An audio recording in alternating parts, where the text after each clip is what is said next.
You know, I think this is such a beautiful moment for African women who are telling stories. I think for the first time, we've been able to sort of penetrate the marketplace. You know, you look at television and shows like Queen Sugar and Greenleaf. It's like suddenly you have women who are complex and who are assertive and who are in positions of power on television. For young women of color, I think now is the moment to sort of spread your wings and make art, because there is space, and there's going to continue to be space. And like winning the Pulitzer Prize, I think what it's saying to the world is that there's value in our stories, and people are finally sitting up and taking notice.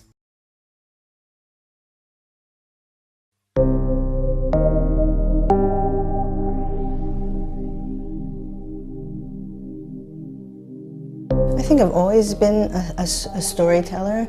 From probably the time I was 5 years old, I crafted little dramas in this very living room with my brother for my parents' friends. Whenever they had a party, there'd always have to be a 5-minute pause in which we'd come down the steps and my brother and I would perform plays.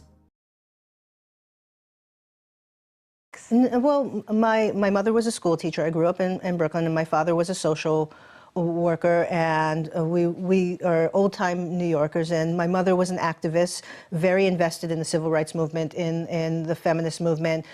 She was someone who sort of woke up and decided she wanted to do something for others. As an inspiration, I draw on her. When I was in college, I was struggling between whether to be a theater artist or be a doctor.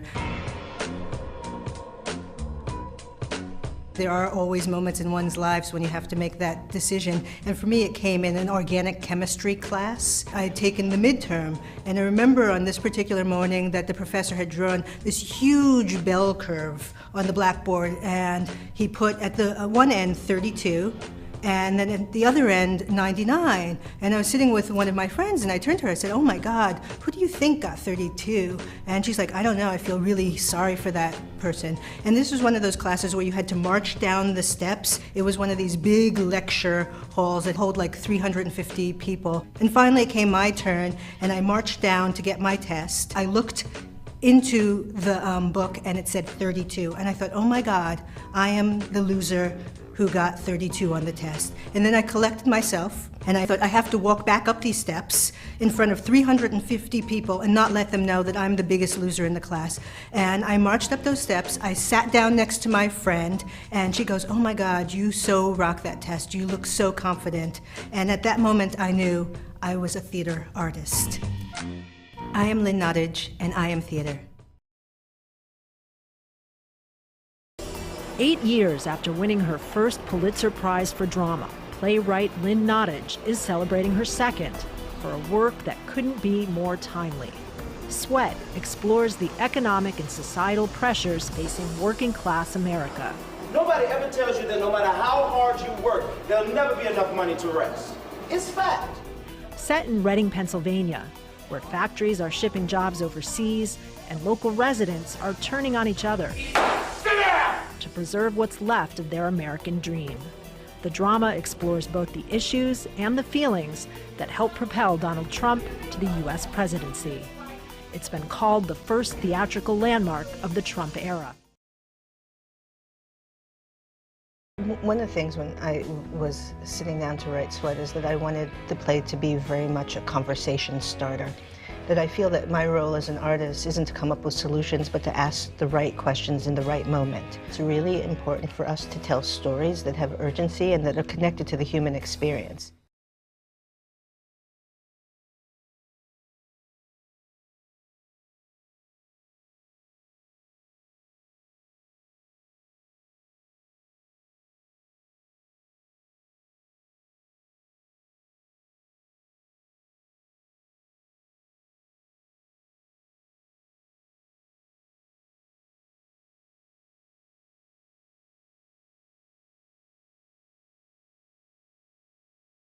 Coming up on Theater Talk. Kate, let me ask you, just for the sake of argument, not that I have any pipeline to the White House, but let's say I were able to get Donald Trump to come to see Sweat. Ixnay on the brumblade.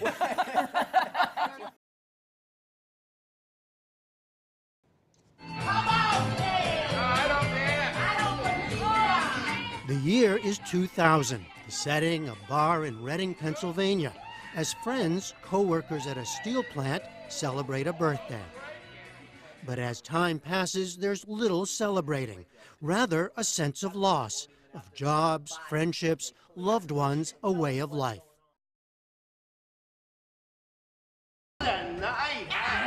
Like Cynthia and Tracy, best friends on the factory floor, played by Tony nominees Michelle Wilson and Johanna Day.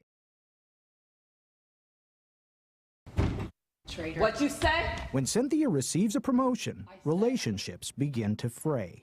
It sucks. And I bet you they wanted a minority. I'm not prejudiced, but that's how things are going these days. I got eyes. They get tax breaks or something. The bar in the play is based on a real one in Reading, a city once a symbol of industrial power. Home to the Reading Railroad Company, so famous from monopoly, and in its day one of the richest corporations in the world. By 2011, though, Reading was cited as the poorest city in the nation, with more than 41% of its citizens living below the poverty line.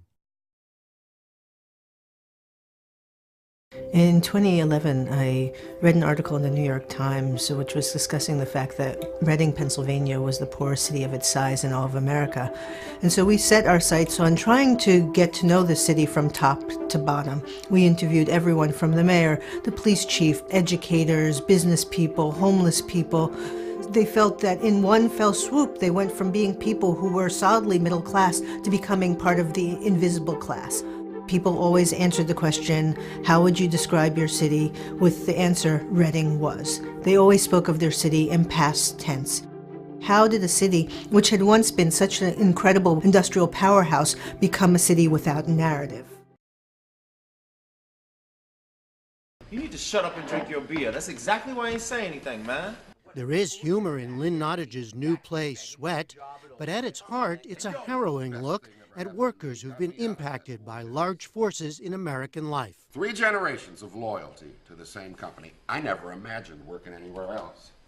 I get injured, I'm in the hospital for nearly 2 months, can't walk, can't feel my toes, not one. The characters live amid the decline of the Rust Belt, the consequences of NAFTA and new technology, the weakening of unions. My family's been here since the 20s. They built the house I live in. They built this town. My grandfather was German. He could build anything. Cabinets, fine furniture, anything. 3 generations of loyalty to the same company. But this is America, right? People come in here every day. They press by me without seeing me. No, hello, Oscar. If they don't see me, then I don't need to see them. These people are not suckers. They're hard workers who are doing everything they're supposed to do.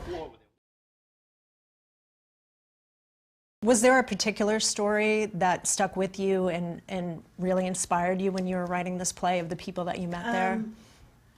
There were lots of stories that stuck with me. I mean, the one in particular, and it was the inspiration for the play, was when I sat down with a group of steel workers who, by and large, were middle-class white men who'd worked in this one metal tubing factory between 25 and 30 years and had arrived at their factory one day, and half of the machines were gone.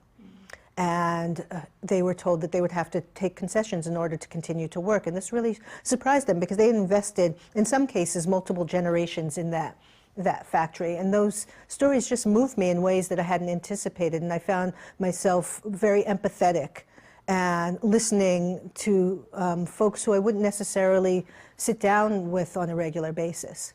And so that really inspired the play. The union don't got a lot to say about it. Wait, what do you mean? Those machines are gone. They're not coming back.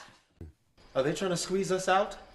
You saw how easy it was for them to sneak in and break down those machines while all of us were at home sleeping.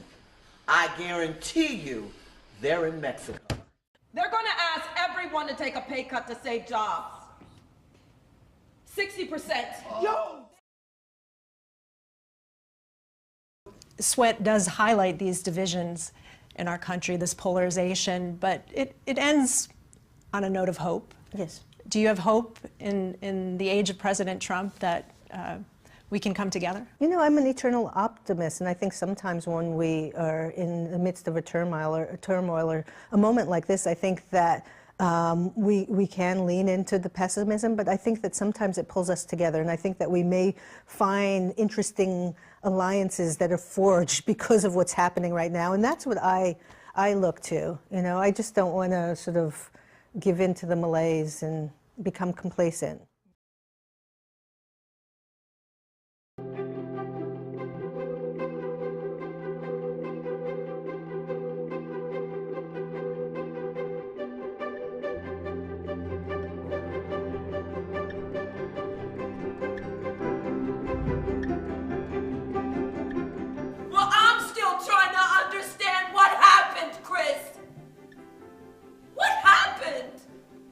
I wasn't sure whether the audience would be offended by some of the representations, but what we found is that people really felt that it was representative of the experience that they had.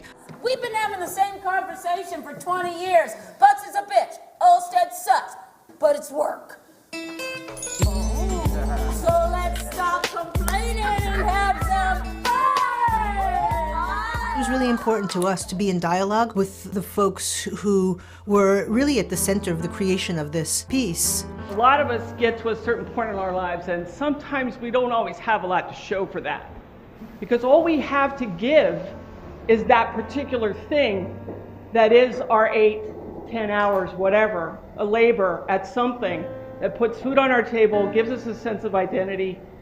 And I just wanted to thank you for acknowledging the importance of everybody getting up and going about their day and doing something meaningful. You keeping yourself busy? Trying. Walking the line in the morning, working the phones in the afternoon. Nothing yet. Unions offering money for folks to go back to school. But I never liked school, so I'm taking what little support they give until I can find something to pay the bills. Sitting with the audience in Reading, it really felt like a sacred space. We have hit upon something that's quite special and quite important, and I think is at the core of why we continue to make theater. We make theater to create the opportunity for people to sort of reflect back on the culture and to create these sacred experiences in which people can have that catharsis and have that release, and where they can do it collectively with audiences.